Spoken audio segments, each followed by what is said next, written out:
Muy bien, ¿me pueden confirmar, por favor, si están viendo la pantalla? Sí se ve, doctora. ¿Se escucha bien también, por favor? También se escucha bien, doctora. Ya, te agradezco. Bien, vamos, siendo 3:30, vamos a dar inicio a la clase teórica del día de hoy a mi cargo y voy a comentarles sobre un tema que observamos frecuentemente en la consulta externa de pediatría, sobre todo en el área de mi especialidad, que es talla corta. El crecimiento, sabemos bien que es un proceso biológico y que el crecimiento engloba aumento de masa, aumento de tamaño, y por ello cambios morfológicos y funcionales desde la etapa fetal hasta la etapa de la adultez, con cambios de proporciones inclusive de segmentos, cambios de proporciones de eh, extremidades, ¿no? Y todo esto tiene que ver con este fenómeno de crecimiento que tiene el ser humano. Si bien el crecimiento es longitudinal, no necesariamente va a ser lineal, porque puede seguir una curva sigmoidea de acuerdo a en qué momento es mayor la velocidad de crecimiento, como puede ocurrir en la etapa del periodo fetal, ¿no? O también en la adolescencia, que son, digamos, las etapas de crecimiento rápido. Y también en la etapa de lactante, pero se ve mayormente en la etapa fetal, también podemos hablar la etapa de lactante, y luego hay un periodo de tranquilidad, digamos, en el crecimiento, que van por un carril de una manera, digamos, estándar, y luego vienen lo que se conoce como estirón en la etapa de la adolescencia, para llegar a la etapa de la adultez, donde ya encontramos fusión del cartílago de crecimiento. El crecimiento, en este caso, está genéticamente determinado y van a haber factores que modulan esta variabilidad que puede tener el crecimiento. Por ello, se puede decir o se puede concluir que el crecimiento es una interacción compleja entre los genes y el ambiente. Para efectos de comprender mejor esto, se han agrupado en factores condicionantes del crecimiento, factores determinantes, factores permisivos, factores que regulan el crecimiento y los factores realizadores. Respecto a los factores determinantes, como le comentaba, tiene que ver con la parte genética, la dotación genética, lo que dan los padres en cuanto a su talla. Este mecanismo es poligénico, también pueden intervenir algunos otros genes de la familia. Sin embargo, cuando nosotros hacemos la valoración de la talla genética de un niño, nosotros utilizamos básicamente la talla de los padres para hacer un cálculo. Existen genes mayores que van a intervenir respecto en el crecimiento del niño, en el crecimiento del ser humano, como son los factores de crecimiento R3, como son metaloproteínas también, y que tienen que ver, hay otros genes que tienen que ver con la regulación endocrina del crecimiento, que son el PIT1, el PROP1, el LHX3, el 4, el HEX1 y otros tantos más, que en realidad no es necesario conocerlos como nombres, porque ya cuando se puede empezar a hacer el estudio de un paciente con talla corta, que no se encuentre una causa, pero que es marcada la talla corta, existen paneles moleculares para talla corta, para genes que intervienen en la talla corta, y finalmente nos hacen el estudio de todo el listado de los genes que tienen que ver con eso, tanto de los genes mayores como de los genes de regulación endocrina. Los factores epigenéticos que influyen en el desarrollo de algunos pacientes con talla corta también van a intervenir. Entonces, sabemos que síndromes como Prader-Willi, Silver-Russell, son alteraciones a nivel genética que no necesariamente sigue un patrón de que lo tengan otros miembros de la familia, ¿no? Entonces, son factores epigenéticos, no necesariamente va a existir otras personas en la familia que tengan el problema genético de estos niños. Factores permisivos que son condicionantes también del crecimiento están los factores ambientales. La nutrición es fundamental también en el crecimiento del ser humano. Nosotros podemos encontrar chicos con estados de malnutrición en los cuales vamos a notarlos con una falla de medro global, no solamente en la ganancia de peso, sino también va a repercutir en la talla. Enfermedades me refiero a no una gripe, no una faringitis, no una diarreíta. Me refiero a enfermedades crónicas que influyen en la poca ingesta y la actividad de un ser humano. Por ejemplo, puedo decirles fibrosis quística, que es una enfermedad crónica en la cual hay una alteración de una enzima, y entonces este paciente tiene pérdidas, malabsorción intestinal, ¿no? Se deshidrata por sudoración profusa. Las enfermedades renales, donde el riñón pierde cantidades de proteína, están anémicos porque tienen alteraciones en la función, en la producción de eritropoyetina a nivel renal. Todas estas enfermedades, este tipo de enfermedades, por ejemplo, similares, van a influir en nuestro paciente. La parte afectiva también es muy importante para el tema del crecimiento. Un niño abandonado, pues va a tener, o un niño maltratado, va a tener también alteraciones respecto a su crecimiento, a pesar de tener, por ejemplo, un buen factor determinante, una buena dotación genética para la talla. El nivel socioeconómico definitivamente también influye porque muchas veces este nivel socioeconómico no permite un buen ingreso a las familias y por lo tanto una reducción en lo que es la parte de alimentación y consumo de alimentos más bien que solamente generan aporte calórico, más no nutritivo. Y otros factores ambientales. También tiene que ver con el uso de algunos fármacos, como por ejemplo el uso de corticoides de manera crónica en un paciente asmático, los corticoides sistémicos, donde hay una reducción, el hipercortisolismo asociado o el pushing exógeno, que también pacientes se quedan en el crecimiento. Hay factores reguladores en el crecimiento donde intervienen las hormonas del eje somatotropo, es decir, la hormona de crecimiento y el factor de crecimiento tipo 1, factor de crecimiento similar a la insulina de tipo 1, porque hay varios tipos. Las hormonas tiroideas, como ya lo habíamos mencionado en la clase de tamizaje, intervienen también en el crecimiento longitudinal óseo. Los esteroides sexuales, la testosterona, los estrógenos, los andrógenos suprarrenales también intervienen en el crecimiento longitudinal, los glucocorticoides y otros como la vitamina D, la paratormona, la leptina, la insulina, que ustedes saben que es una hormona importante para lo que es incremento de tamaño, crecimiento, ¿no? Y factores locales de crecimiento que también pueden existir a nivel óseo.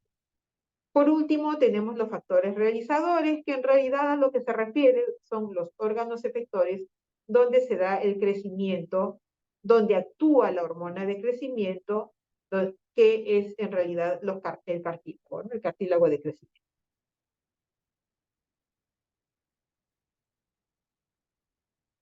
En cuanto al patrón de crecimiento, tenemos que hablar de 4 fases de crecimiento. La fase fetal, que es la fase de mayor velocidad de crecimiento, se llega a alcanzar una velocidad de hasta 62 centímetros por año, ¿no? ¿En qué momento va a iniciarse esta ganancia de crecimiento? A partir de la semana 2. ¿Qué factores influyen? Salud materna, función placentaria. Sin embargo, acá no influye el genotipo. Hasta este momento no. Por eso es que ustedes van a ver que todos los fetos, que todos los bebés en todas las gestaciones, siempre se dice, ya, la longitud del fémur, el perímetro de la cabeza, todos van igual, todos van igual. Es estándar. Pero sí va a haber influencia endocrina para que hayan sobrecrecimientos, por ejemplo, de los fetos, por la insulina, por ejemplo, en la madre con diabetes tipo 2, ¿no? Factores de crecimiento similar a la insulina tipo 1 y 2. El lactógeno placentario también va a influir en esta fase del crecimiento fetal y los esteroides placentarios, ¿no? Entonces, acá lo que nosotros tenemos que todo lo que influye en el crecimiento fetal nos va a dar más o menos desde antes del nacimiento, ¿no? Y va a ser rápido, va a ser rápido. Ahora, en cuanto a la fase de crecimiento de la lactancia, los 2 primeros años de vida postnatal, la velocidad de crecimiento va aproximadamente 25 centímetros por año el primer año y la mitad el segundo año.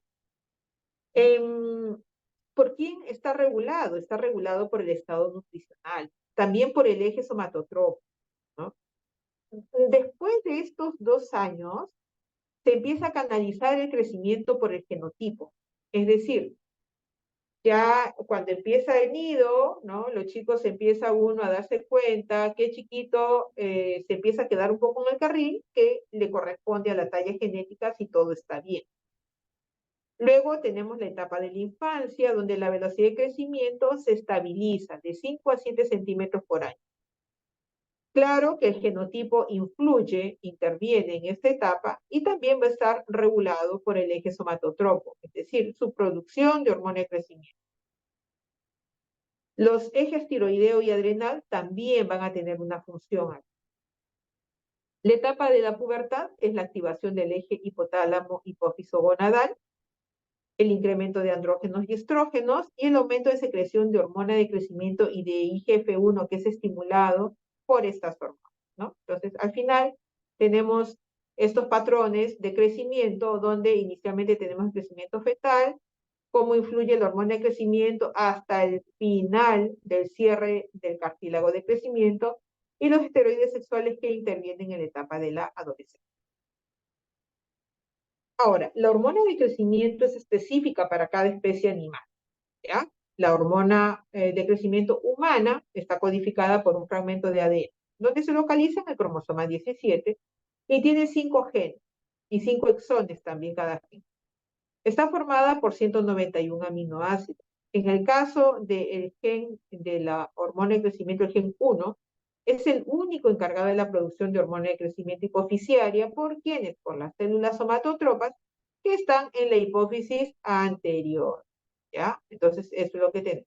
Zona de la hipófisis, la adenohipófisis es la que va a producir la hormona de crecimiento, ¿no? Van a haber factores que lo inhiben, y la hormona liberadora de la hormona de crecimiento, que está a nivel hipotalámica, va a ser el principal estimulante de la producción de la hormona de crecimiento, la cual va a tener función a nivel hepático, a nivel de tejido adiposo, a nivel de músculo esquelético, óseo.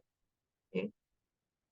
Ahora, ¿qué factores van a participar básicamente en la regulación de cómo se secreta la hormona de crecimiento? Tenemos factores estimuladores, ya lo hemos dicho, del hipotálamo, la hormona liberadora de la somatotropina.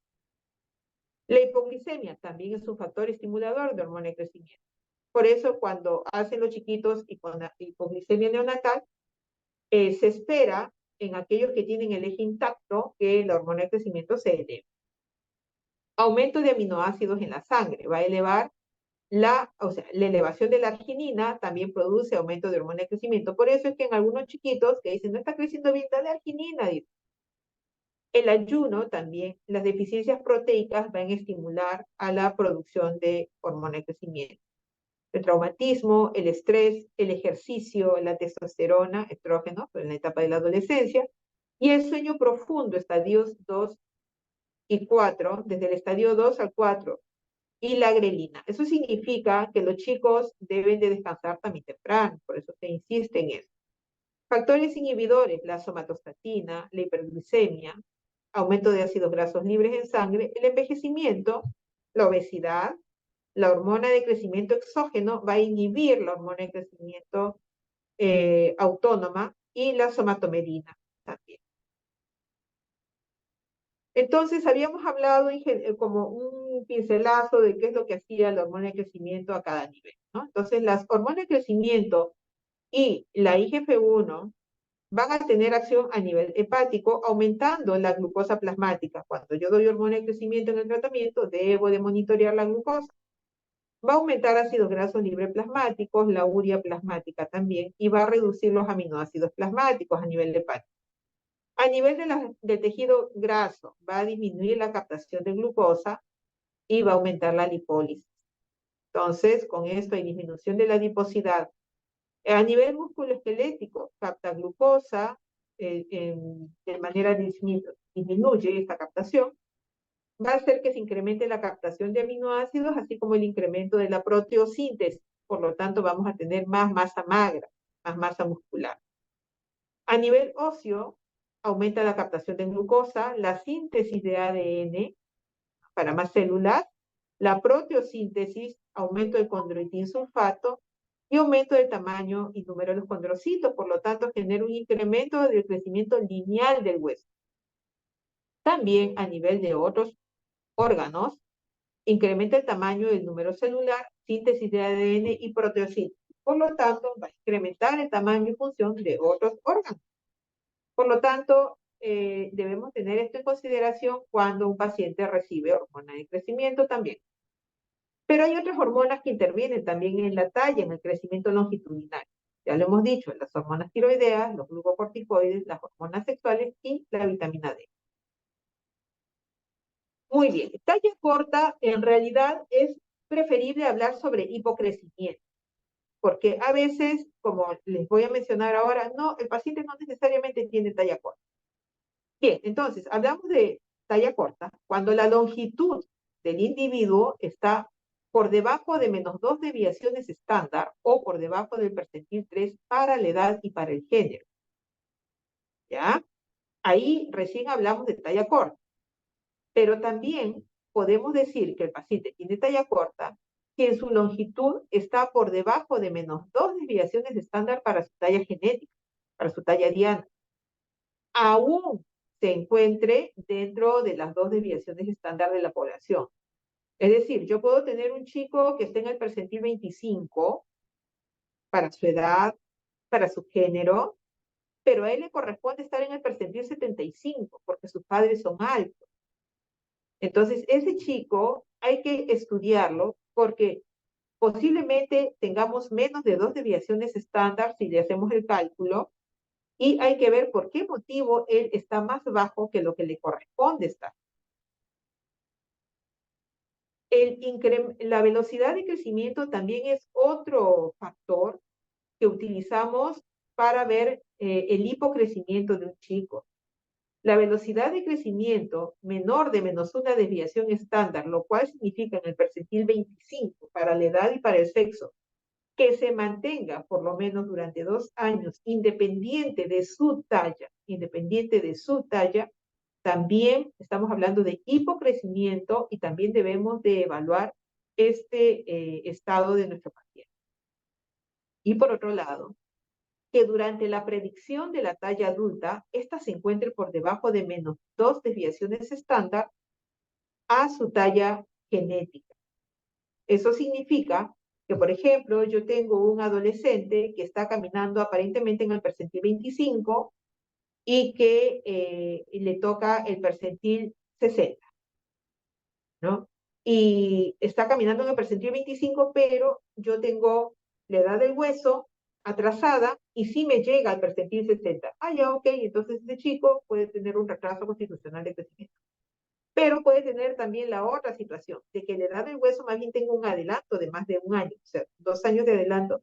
Y cuando yo le haga su proyección de talla genética, de talla final, cuando sea adulto, le sale muy por debajo de -2 desviaciones estándar para su talla genética. Entonces, es importante no solamente ver la talla del momento, sino también pedirle una edad de hueso o referirlo al endocrinólogo, ¿no? Si tengo alguna alteración de las velocidades del crecimiento o no estoy muy seguro de poderle hacer alguna evaluación mayor, entonces habrá que hacerle el estudio que corresponde. Causas de talla baja. La talla baja puede ser idiopática. Ustedes saben, en términos médicos, ya esto deben de haberlo escuchado varias veces, que cuando hablamos de idiopático significa que no le hemos encontrado una razón que nos explique el por qué tal o cual enfermedad. Lo mismo ocurre en la talla baja. Significa que después de haberlo estudiado, me queda como un diagnóstico de exclusión que la talla baja que tiene no tiene una razón médicamente que me explique, porque ya le estudié todo lo que podía estudiar. Sin embargo, siendo un diagnóstico de exclusión, forma parte de la mayoría de las tallas bajas que encontramos, de un 60 a un 80%. Ahora, la talla baja la puedo tener con antecedentes de talla baja familiar, la talla baja idiopática. La puedo tener con antecedentes de retraso constitucional de crecimiento y desarrollo, es decir, antecedentes de el niño o de la familia con una edad ósea o una edad biológica más joven que la edad cronológica. Un año, año y medio, menos que lo que en realidad tiene de edad. Me explico. Si yo tengo un chico que tiene una talla baja, que está en el percentil 2 de la talla, y tiene 8 años, pero su edad biológica es de 7 años. Eso significa que su talla de este chico le corresponde como si fuera un niño de 7 años, y si yo lo pongo en el carril de los de 7 años, resulta que está en el percentil 10 o 15, y yo lo relaciono a la talla de los padres y esa es su talla genética. Eso es un retraso constitucional del crecimiento. Y del desarrollo ya lo puedo ver cuando de repente son más grandes, cuando son púberes o cuando ya debieran ser púberes y todavía no lo son. Por ejemplo, una niña que de repente esté con 10 años y todavía no desarrolla botón mamario, ¿no? Entonces, o un niño que ya tiene 11 años y medio y todavía no pasa del volumen testicular de 3, todavía se mantiene en 3. Esos son retrasos constitucionales de crecimiento y desarrollo. Pueden haber inclusive más mezclas. Pueden haber una talla baja idiopática con antecedentes de retraso constitucional de crecimiento y talla baja familiar. Estos chicos, por ejemplo, son esos chicos que uno debe seguirlos bien, bien, bien, porque al final van a terminar en una talla baja que puede afectarles mucho en sus actividades del día a día. Entonces hay que tener mucho cuidado de tampoco no dejarlo. Los otros son la talla baja idiopática sin antecedentes de retraso constitucional de crecimiento ni talla baja familiar. Esos son talla baja idiopática puros. Bueno, todos esos pacientes deben de tener un seguimiento, ¿no? Y tomar una decisión del tratamiento de acuerdo a lo que le corresponda. Ahora, las tallas bajas patológicas corresponden a un 20 a 40%. Y pueden venir con talla chiquita desde antes de nacer o después de nacer. Y pueden venir con talla baja, pueden ser pequeñitos, pero con proporciones corporales normales. Proporciones corporales normales o pueden ser proporciones corporales asimétricas. Esto nos va a permitir también buscar un poco el origen. Vayamos a esta con proporciones corporales normales de inicio prenatal. Tenemos los que son pequeños para la edad gestacional o de causa idiopática, ¿no? Después de haber hecho siempre los estudios, de origen fetal que pueden ser adquiridos o genéticos, que pueden ser sindrómicos, o por alteraciones cromosómicas, ¿no? Como el síndrome de Turner, síndrome de Down, trisomía 18, o síndromes genéticos, como el síndrome de Noonan, síndrome de Russell y otros más. Puede haber un crecimiento intrauterino retardado o ser PEG por causa materna. como uso de tóxicos, drogas, alcohol, infecciones o las infecciones por torcha, ¿no? Infecciones torcha. O también de origen placentario, una insuficiencia placentaria, ¿no? Entonces, por ejemplo, nosotros podemos ver acá un niño que es más pequeñito que este paciente, que en teoría estaría dentro del rango según el libro del texto, ¿no? Entonces tenemos un pequeño para la edad gestacional que va a venir chiquitito y puede ser que chiquitito vaya caminando por su carril y que no haga la recuperación de talla o catch-up grow que puede lograrse a los 2 años de edad. Y tenemos acá una criatura con talla baja patológica por una alteración cromosómica, que es un síndrome de Turner, donde además de todas estas manifestaciones tenemos la talla corta.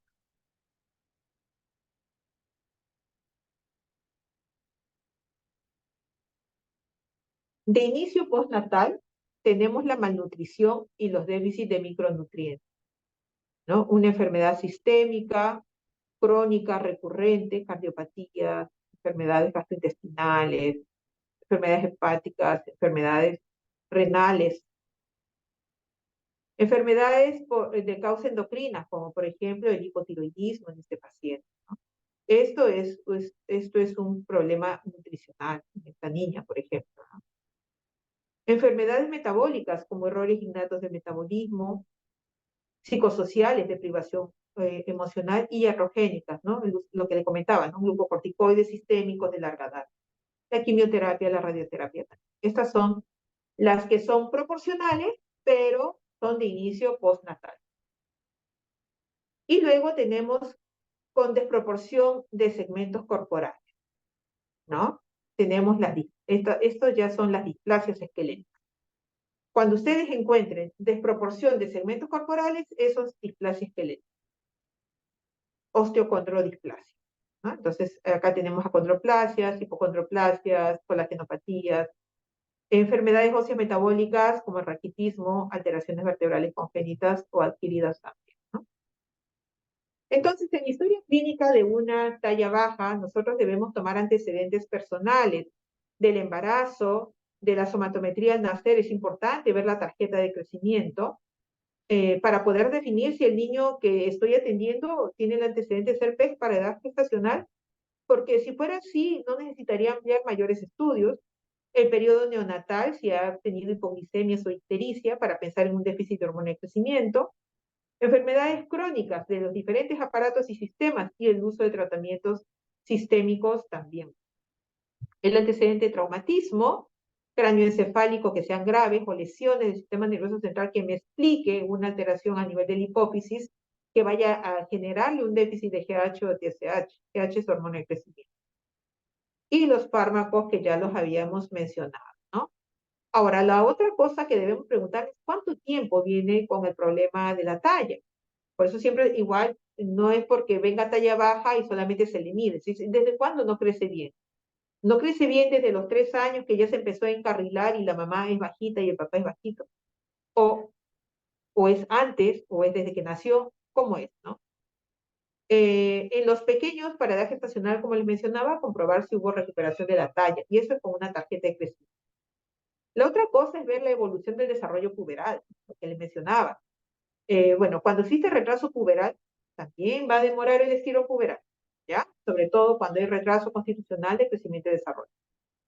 El desarrollo psicomotor me va a ayudar también para ver si esta talla baja corresponde a algunos cuadros sindrómicos, los antecedentes familiares, la etnia, el país de origen, y tratar en lo posible de ajustar la talla del paciente a las tablas de la población de donde procede. Es difícil, pero es lo ideal. La consanguinidad entre los padres y enfermedades hereditarias genéticas. Importantísimo colocar la talla de los progenitores, el ritmo de la maduración de los progenitores y de los hermanos mayores también. Y calcular la talla genética, ¿no? Acá está la fórmula para la talla del niño o de la niña. En realidad se toma la talla de ambos, se suma, se divide entre 2, se suma para el niño 6.5, se resta para la niña 6.5. Pueden haber síntomas y signos asociados al tema de crecimiento, como son gastrointestinales, las enfermedades, por ejemplo, la celiaquía, ¿no? La enfermedad de Crohn, infecciones recurrentes también pueden estar asociadas, por ejemplo, para el síndrome de Turner, que hace otitis a repetición, alteraciones en el peso, por ejemplo, el síndrome de Cushing, o astenia, ¿no? Un hipocortisolismo también, ¿ya? En el examen físico, la parte de lectoscopía, es el fenotipo, me parece que es armónico todo mi paciente o veo que hay algún segmento más chico, me parece, entonces empiezo a medir, ¿no? Y la evaluación por aparatos y sistemas. La somatometría, el peso debe incluir percentiles y la talla que debe de ser tallado en un infantómetro para los menores de 2 años, como se ve en este gráfico, o en un estadiómetro para los mayores de 2 años con la posición de Frankfurt, la mirada horizontal, perdón, paralela al piso. El índice de masa corporal, la velocidad de crecimiento entre dos tallas de al menos 6 meses hasta 15 meses y siempre debe ser colocada en centímetros por año, ¿no? Y luego eso, verlo en los gráficos de velocidades de crecimiento. Y el perímetro cefálico también. Las proporciones corporales es importante también para poder diferenciar si yo tengo una talla baja proporcionada o una desproporcionada, asimétrica, para hacer el estudio de las displasias óseas. La brazada, la distancia entre las puntas de los dedos medios con los brazos en extensión completa. Entonces, hay algunas características que se van a dar desde el recién nacido hasta el adolescente, ¿no? Cuanto más chiquitos, la brazada es más corta y luego se va haciendo más larga. La talla sentado, para ver segmentos inferiores y segmentos superiores, y también saber si es que tengo alguna alteración a nivel de la columna. La proporcionalidad entre las partes de los miembros. Entonces, si yo tengo un acortamiento de la región más proximal, como es raíz, se llama rizomelia, ¿ya? Si es media, es mesomelia, y si es distal, es acromelia. Esas son definiciones, terminología médica que ustedes, como alumnos de casi último año, tienen que conocer.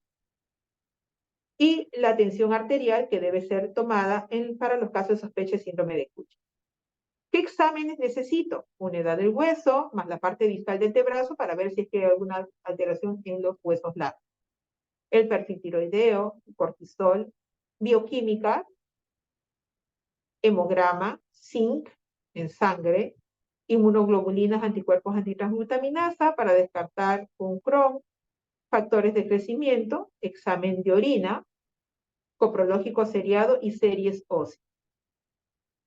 Pero también tengo que apoyarme en la genetista o en el genetista, que me haga un cariotipo en toda niña que tenga menos de -2 desviaciones estándar, o en todo niño con una talla menor de -3 desviaciones estándar, con dismorfia y o con retraso psicomotor. Una vez que tengo esas primeras pruebas y no me arrojan nada, debo de pasar a las pruebas de segundo nivel. Test de estímulo de hormona de crecimiento, el cual tenemos el test de ejercicio supervisado, y el test de clonidina, que ya algunos de sus compañeros han visto en el hospital, en el Almenara, que realizo con algunos pacientes. Entonces, esto se hace también acá en nuestro medio. ¿Y cuál es, digamos, lo determinante para yo pensar que sí efectivamente hay alguna alteración en la hormona de crecimiento? Se requieren 2 test alterados para establecer un posible déficit de hormona de crecimiento. Si están normales, ¿no? Los niveles de GH normales en respuesta a los test de estímulos son controvertidos y deben de estar sujetos a discusión. Y puedo pasar ya con exámenes normales, incluyendo estos, a pensar en una talla baja idiopática. La respuesta normal al estímulo debe ser más de 10 nanogramos por mililitro, aunque ya algunos arrojan más de 7 solamente con nuevos inmunensayos, ¿ya? Y cuando tenemos por debajo de 3, hablamos de una deficiencia total de la hormona de crecimiento, y entre 3 y 7, una deficiencia parcial. ¿De qué se trata el tratamiento? ¿De qué tenemos que hablar acá? Bueno, primero, en realidad, si no hay deficiencia de hormona de crecimiento y lo que encontramos son patologías de otros órganos y sistemas, primero es estabilizar la enfermedad de fondo, para después pensar en el uso de hormona de crecimiento, ¿no? Entonces, si es un paciente renal donde tiene muchas pérdidas, por ejemplo, por riñones, primero tengo que tenerlo bien con la albúmina, tengo que tener su creatinina estable, no puede tener acidosis metabólica. Si tengo un paciente con una enfermedad de Crohn, bueno, pues primero tienen que estabilizarle, tienen que darle una dieta especial y tienen que tratar de que el chico no tenga pérdidas por eso, ¿no? Y si es un niño con una malnutrición global, pues primero tendré que realimentarlo, renutrirlo, para después ver cómo va su velocidad de crecimiento una vez que el chico está con todos sus marcadores bioquímicos de nutrición, está. Y después recién pensaré en el uso de la hormona de crecimiento, ¿no? Entonces, acá tengo las indicaciones para diferentes patologías que han sido aprobadas eh, a nivel de USA por la FDA y también por la EMEA, ¿no? De Europa.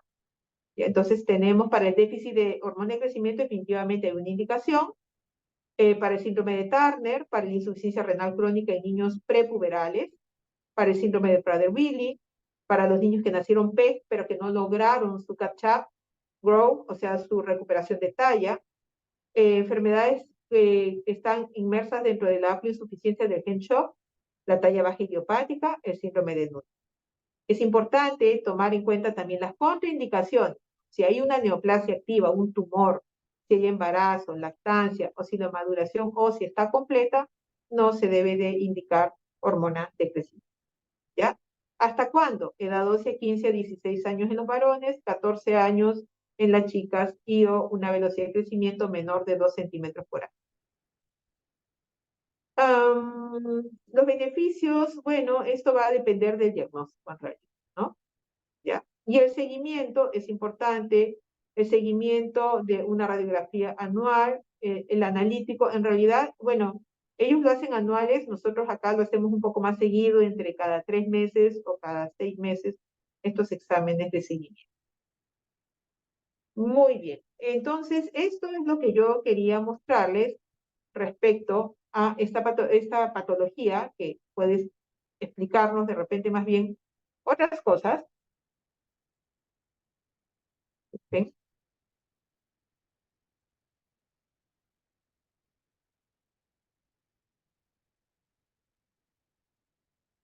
Y bueno, a ver si por favor tienen alguna pregunta.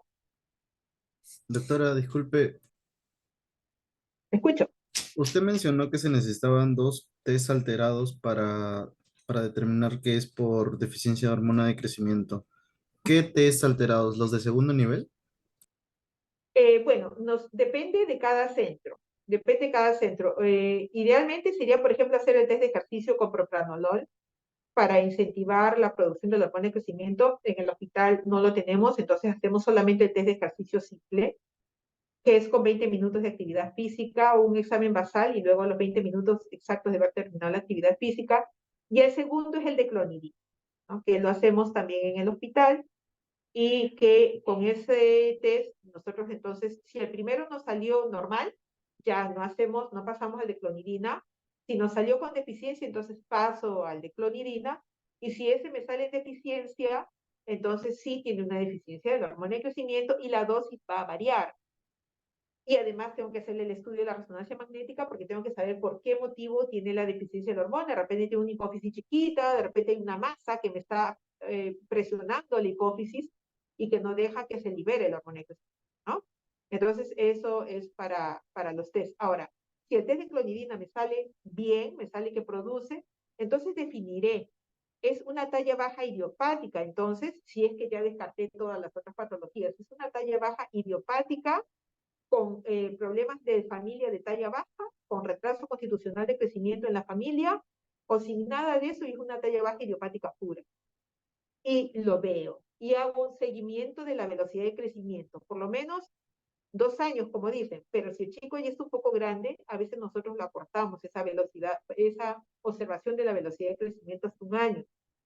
Y vemos, ¿no? Si la velocidad de crecimiento está por debajo de los percentiles que le toca estar, eh, y cumple el criterio también de una talla baja por debajo de menos 2,25 desviaciones estándar para poderle dar tratamiento con hormona de crecimiento, entonces se da el tratamiento. Ok, doctora. ¿Y hay un límite de tiempo para darle ese tratamiento? O sea, ¿Por Claro, cuánto tiempo como les podría decía, darlo? ¿no? O sea, ¿hasta cuándo? Hasta 14 años de edad ósea en los varones, 14, 15, 14 años de edad ósea en los varones, un poquito menos en las chicas. Ya vemos que no hay cartílago de crecimiento, no damos. Sí, doctora, pero me refería a, o sea, ¿cuánto tiempo máximo le puedo dar? ¿O le puedo dar hasta los 14 años seguidos? A eso voy. Mientras se mantenga con una velocidad de crecimiento mayor de 2 centímetros por año y todavía hay cartílago de crecimiento, claro que sí. Gracias, doctora. O sea, se debe de dar hasta que termine de crecer el paciente. Ya cuando el paciente está en menos 2 centímetros por año, ¿no? Calculado en el tiempo que le calcules, significa que ya no está creciendo, ya, ¿para qué le damos? ¿No? Gracias, doctora. De nada. ¿Alguien más? Muy bien. Entonces, chicos, no habiendo preguntas, damos por terminada la sesión. Gracias a ustedes. Que tengan buena tarde. Gracias, doctora. Gracias, nos vemos, cuídense. Gracias, Buena tarde, doctora. buena semana.